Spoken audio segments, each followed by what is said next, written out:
Mason Diaz and Conner Jones got into a fight following a big pileup in turns 1 and 2 during the South Carolina 400 at Florence Motor Speedway earlier tonight. I wrote this up over at stockcarreport.com. You can find the link in the description below. And it's unclear exactly what happened that caused the wreck as Flow Racing cut to a commercial break because they've been having absolutely terrible service. It's the race has been absolutely unwatchable. Many people have been saying this. It's hard for me to even watch it as well. But after they came back from their commercial break, they clearly went green flag racing. They said they were going to go to a commercial break and they were going to run a couple more caution laps. But they came back from the commercial break, and over half a dozen cars were stacked up at the entrance of turn 1, including Carson Lofton, Leland Honeyman, Jonathan Schaefer, Mason Diaz, and Conner Jones. There's a bunch of others as well. Diaz was none too pleased with Jones. He exited his car and appears to tackle Jones to the pavement before track officials were able to pull him off. It's hard to tell exactly what happens. Here is a look from Taylor Kitchen and her angle from turn 1 here. Let's take a look. The fight has broken out at Florence Motor Speedway. They're still going at it, helmets on and off. So you can kind of see there, it looks like Diaz does kind of shove or throws Conner Jones to the ground, maybe punches him. Hard to really tell exactly what happens. You do see that Conner Jones is on the ground. The officials have taken Mason Diaz away over here, or his team has. He's being dragged away to the pit area. Conner Jones is then slammed onto, I think that's Schaefer's car, Logan Clark Racing number 15 there, as he's kind of thrashing about, it looks like. So it's hard to tell what happened. We can look at it again here. That's Carson Lofton in the 22 car pulling away. Going hands everywhere. The fight has broken out at Florence Motor Speedway. Yeah, it definitely looks like Diaz was able to get him on the ground because you can see that Conner Jones was kind of on his knees at least at one point, and then he's lifting him back self up, and then we're going to see him get thrown into this car here. Still going at it, helmets on and all. Getting away by security. There he is. He's still trying to chase him down. He's still trying to chase him down right here. Man, this guy's got to bear hug him and pick him up into the air and drag him back. So here's another angle. This is from Matt Weaver. This is from the infield, from the pit area.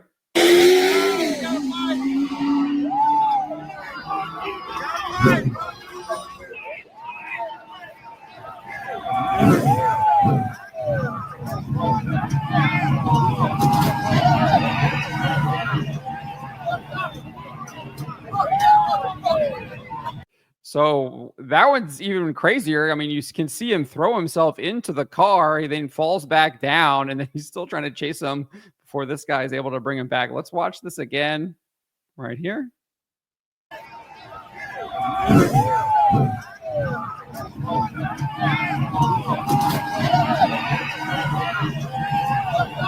Diaz has... You can kind of hear Conner Jones dropping some expletives there. Diaz has his helmet off. Jones still has his on. But yeah, he gets kind of pulled back by these two guys right here as he's trying to chase down Mason Diaz.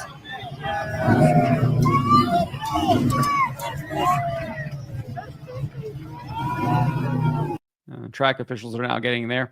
So Diaz night was ended. They did get Conner Jones' car back on the track.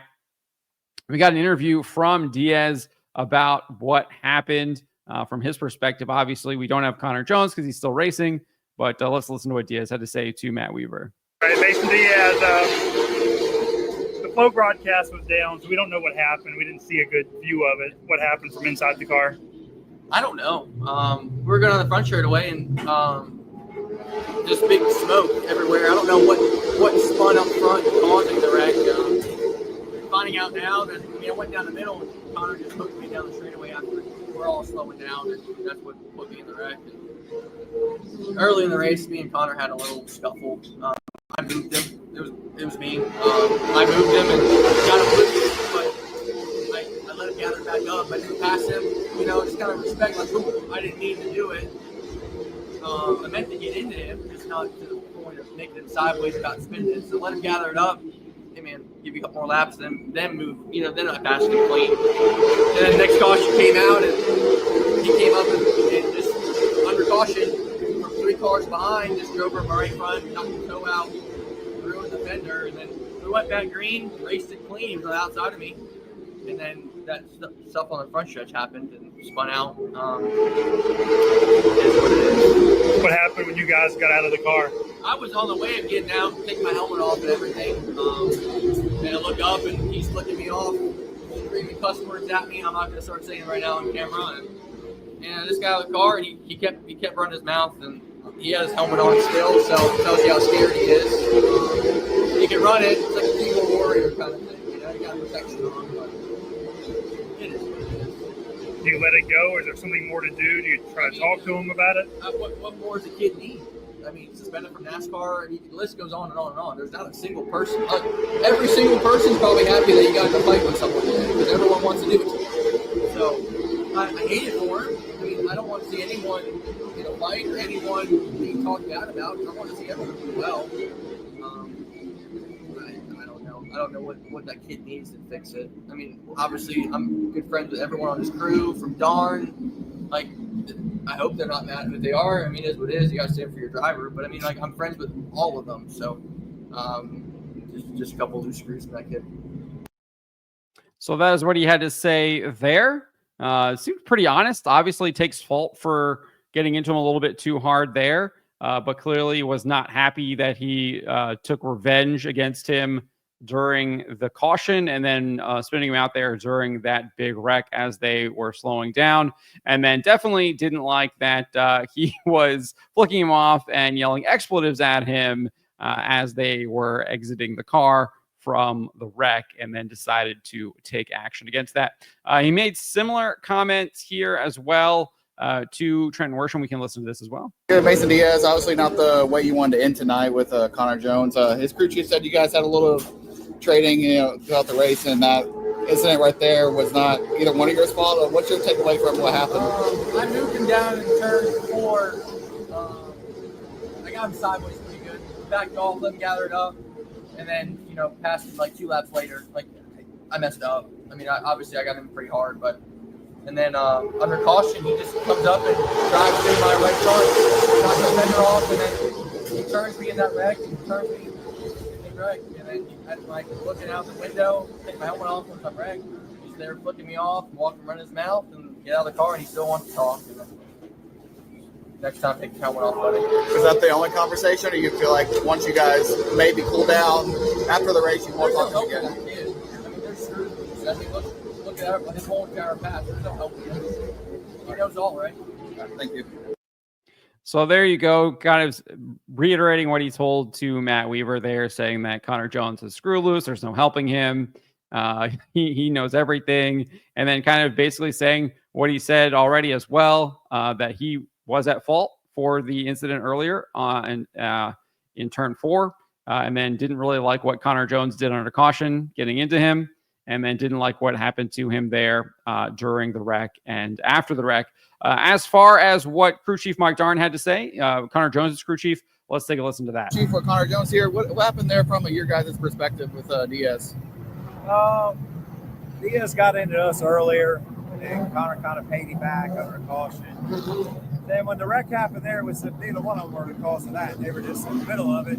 Conner pointed at him like it wasn't happening what he did down there, and then Mason come over to him, and then the fight broke out. That's all I saw. Oh, you guys think your car's repairable?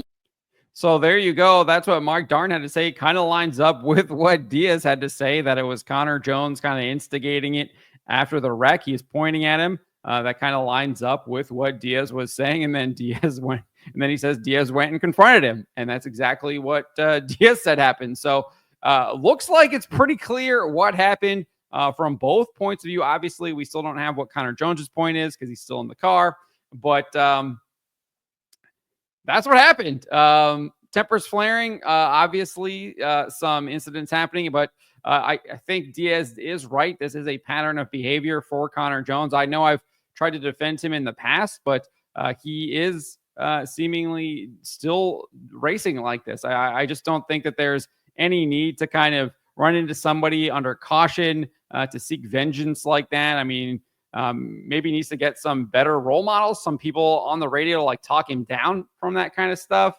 Obviously, you don't want to get pushed around and everything, but at some point you need to like, hey, like the guy lets you gather it back up. He waited a couple more laps and passed you. You realized he got it wrong. Like, cool your jets. This is a long race, or even you're still in the first half of the race. Let's not do something stupid here. And then obviously kind of hooking somebody while they're slowing down and there's a big wreck. And who knows if that's what happened. Maybe he got hooked too or whatever. I'm not really sure. We still don't know what happened there. But if what Diaz says is true and he did hook him, like there's absolutely no need for that. Totally and completely uncalled for. But let me know what you guys make of this. Let me know in the comments below.